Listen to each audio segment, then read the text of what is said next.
a motion to, among other things, call on the government of Kenya to D. Express to the United Nations the Republic of Kenya's protest against the assertion of jurisdiction by the International Court of Justice over the maritime boundary conflict between Federal Republic of Somalia and the Republic of Kenya. And E. Explore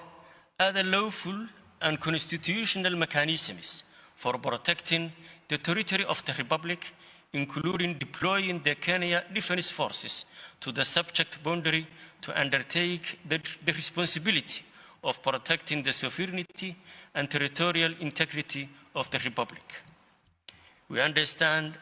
that passions about border issues are easily inflamed, but the matter of delimitation of the maritime boundary between Somalia and Kenya has been entrusted to the judgment of this most distinguished court. The Charter of the United Nations compels all member states to resolve their disputes by peaceful means, including by judicial settlement. By presenting this application, initiating this case after negotiations failed, Somalia was carrying out an objective of the Charter by seeking judicial settlement of a dispute that the parties were unable to achieve on their own. And the court itself confirmed the priority of Somalia's recourse to judicial settlement. TV-ga caanka ee laga leeyahay waddanka Kenya ayaa su'aal khadka telefoonku weydiiyay xildhibaankii hore ee baarlamaanka waddanka Kenya Faarax Macalin. Su'aashaasi oo u dhignay maxaa sababay in Soomaaliya xiriirka u jarto Kenya waqti xaadirkan. xildhibaan Faarax Macalin oo su'aashaasi ka jawaabaya ayaa waxa uu yiri bal waxaad qiyaastaa dawladda Kenya darisla inay si public ah u tiraahdo doorashada Kenya waxaanu rabnaa inuu soo baxo siyaasi hebel si aanu danaheena uga fushino. waxaad qiyaastaa in governorka Garissa ama Wajeer uu Muqdisho tago isla markaana loo sameeyo casuumad heer dawladeed kadibna loo sheego wixii uu qaban lahaa. xildhibaan Faarax Macalin oo su'aasha jawaabtaasi sii wataya waxa uu yiri Kenya intaasi kuma aysan joogsan waxay casuuntay maamul caalamkii oo dhan aqoonsi u diidan yahay oo looga yahay waxa ka iman kara iyo sababta aqoonsiga loogu diidan yahay taasoo xadgudub ku ah buu yiri xildhibaanku madax bannaanida Soomaaliya. ma aqaan cidda maamusha buu yiri siyaasadda arrimaha dibadda ee Kenya, laakiin waxa muuqata buu yiri xildhibaan Faarax Macalin in siyaasadda arrimaha dibadda ee Kenya ay sameynayso xadgudubyo aad u waaweyn kuwaas oo adag tahay buu yiri xildhibaanku in la xalliyo waqti xaadirkan. xildhibaanka oo su'aasha jawaabtaasi sii wataya waxa uu yiri haddii aanan dawladaha dariska aynan xushmayn dawladda Kenya iyaguna nama xushmayn doonaan xilligooda. Soomaaliya mar walba waxay rabtay inay xiriirka Kenya wanaajiso, balse dawladdeena Kenya ayaa xiriirka haleynaysa oo xumeynaysa mar walba.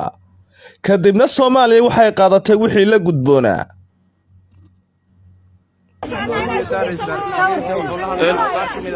dadkii shacabka Soomaaliyeed ee isugu soo baxay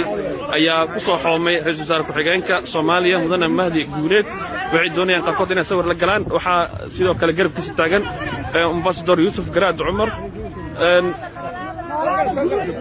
Ambassador su'aal ku weydiin karaa wuxuu yiri ambassadorka waxaa hadli doona ra'iisul wasaare ku-xigeenka. shacabkii isku soo xumeen waxay doonayaan in mas'uuliyiinta ay la hadlaan. waxaad naga daawanaysaan daawadayaal TV-ga 5 Somali TV. waxaanu joognaa magaalada Hague gaar ahaan xarunta maxkamadda ICJ oo ay maanta ka bilaabatay dacwadii dhageysiga koowaad ee dacwada badda Soomaaliya iyo Kenya. dadku way xamaasadaysan yihiin iyagoo aad iyo aad maanta oo dhan qabowga jira ay meesha u taagnaayeen.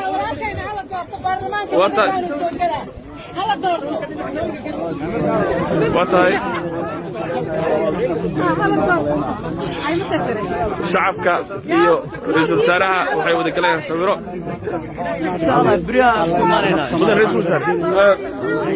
mudan ra'iisul wasaare waatahay waxaan su'aalka weydiinayaa maanta sida ay xaaladda dacwada ku bilaabatay maxay filan karaan shacabka Soomaaliyeed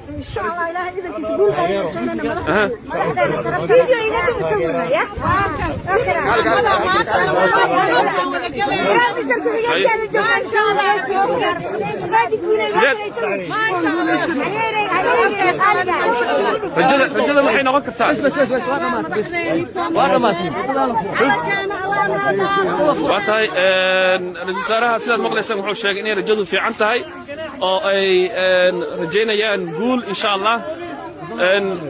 kaasina wuxuu ahaa ra'iisul wasaare ku-xigeenka Soomaaliya mudane Mahdi Guuleed oo ka mid ah mas'uuliyiintii ka qayb gashay waxaan hadda mudan abukaat waxaan ku weydiinaynaa xaaladda sida ay maanta يا تفيق واي مركا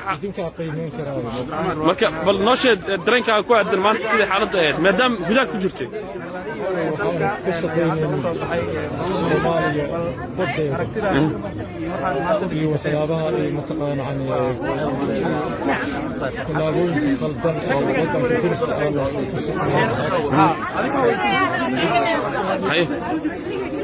مركا maxaa laga filan karaa arintii maanta laga filan karaa in dadka Soomaaliya waatahay aad iyo aad u maasan tahay insha Allah waxaan rajaynaynaa guul xidhadaalihii hore qaranka mudane Axmed oo runtii dadkii dacwadan soo bilaabay kamid ahaa 2014 ilaa 2016 ilaa haddana taagan ayaa hadda nasiib u yeeshay inaan soo istaago waxaa laga daawanayaa TV-ga 5 Somali TV oo si leefa ugu jirta waxaan ku weydiinayaa xaaladda maanta sida ay gudaha idinka ku jiray هذه دور الماسين الصومالية وعروض نشر كمان كأشياء يمين بنتي ما أنتوا القبول بتاعنا المدينة ساوي الدنيا بالنمو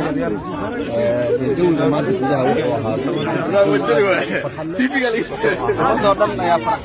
معلم وين ومن صومالي وين أي حاجة تصيرون في من نمر هذا يو مكانها يشير خلالين تا سفينة تبدأ يقود هذا وحرجيني إنه أنا يقول كل ما تو ما أنت بدي أنا sidaas leeg oo dhaqan doonta hadii alla waxaan maqlaynaa warar sheegaya in dawladda Kenya maanta ay maxkamadda la soo xiriirtay ay sheegtay inay doonayso in waqti la siiyo ay ku hadasho arintaas maxaa ka jira waxyaabahaas ma doonayo inaan sii dhex galo waa hawl maxkamadeed waaye arrimaha maxkamadana aad loo masii guda galo laakiin dawladda Kenya wixii ay saxaabtay waa laga diiday waxyaabihii ugu badnaa maanta diiradda la saaray maxay ahaayeen furitaanka maadaama ay maanta دلوقتي دعوة يا لقاها الله يمان دلوقتي دعوة سيدا عبد الله إنها يدوكان واسد قوانين توافق سلطاي كل سوافق سلطاي شروع الصومالية توافق سلطاي شروع الدكتور توافق سلطاي حدود كمية سيدا وقت البنتي شعب الصومالية محل هذا محل يا شارست جول بردين aad baad maasantaa mudan Axmed Daahir ayuu kaasi ahaa xiriirlaalihii guud ee hore qaranka oo runtii si weyn uga qayb qaatay dacwadani furitaankeedii ilaa iyo hadda soo bilowgeedii 2014 ilaa 16 wuxuu ka mid ahaa dadkii dacwadan qayb ka qaatay waxaad u jeedaan shacabka Soomaaliyeed iyagu wili jooga xarunta maxkamadda horteeda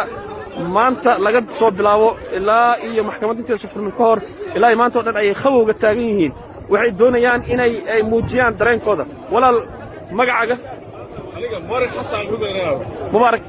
xagee kaga timid arintan keligii baa mi wallaah haye dhulkayga dadkayga wadayda diinteeda Soomaalinimada ha noolaato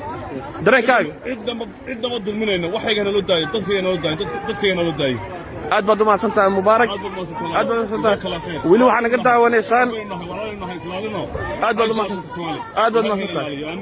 waxaad naga daawanaysaan wili 5 Somali TV walaal magacaaga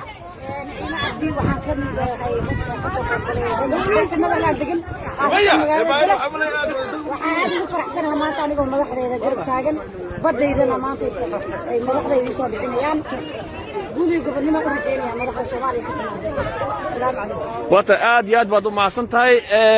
waad u jeedaan daawadayaal shacabkii Soomaaliyeed iyo madaxdii siday dareenkooda u muujiyeen weli waxaad nagala socotaan 5 Somali TV